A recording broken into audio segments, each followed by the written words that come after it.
সালানপুরে Trinamool block সহসভাপতি ভোলা সিংকে half pant পরিয়ে রাস্তায় ঘোরানোর পর পুলিশ এবার পশ্চিম বর্ধমান জেলার বার্নপুরে একই কাণ্ড ঘটালো, তবে কিছুটা অন্য চেহারায়।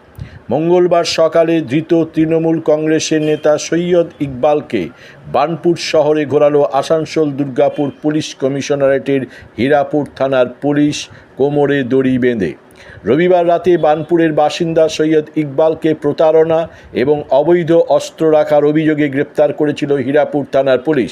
সোমবার ধৃতকে আসানসোল আদালতে পেশ করা হলে বিচারক তার জামিন নাকচ করে 7 দিনের পুলিশ হেফাজতে নির্দেশ দেন। গত 20 জুন হীরাপুর থানার সৈয়দ ইকবালের বিরুদ্ধে একটি এফআইআর দায়ের হয়েছিল। সেই এফআইআরের তদন্তে নেমে হীরাপুর পুলিশ রবিবার গভীর রাতে সৈয়দ ইকবালকে গ্রেপ্তার করে।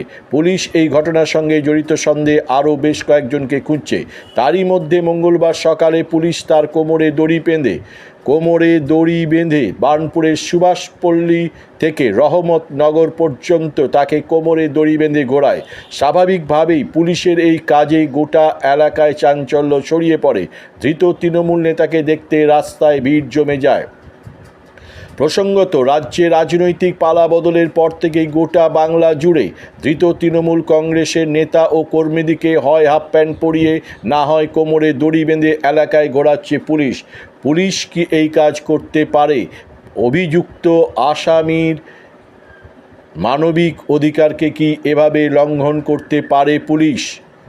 প্রশ্নটা কিন্তু সভ্য সমাজের সংবিধান মেনে চলা মানুষের মধ্যে চর্চায় রয়েছে।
চোর ভাই চোর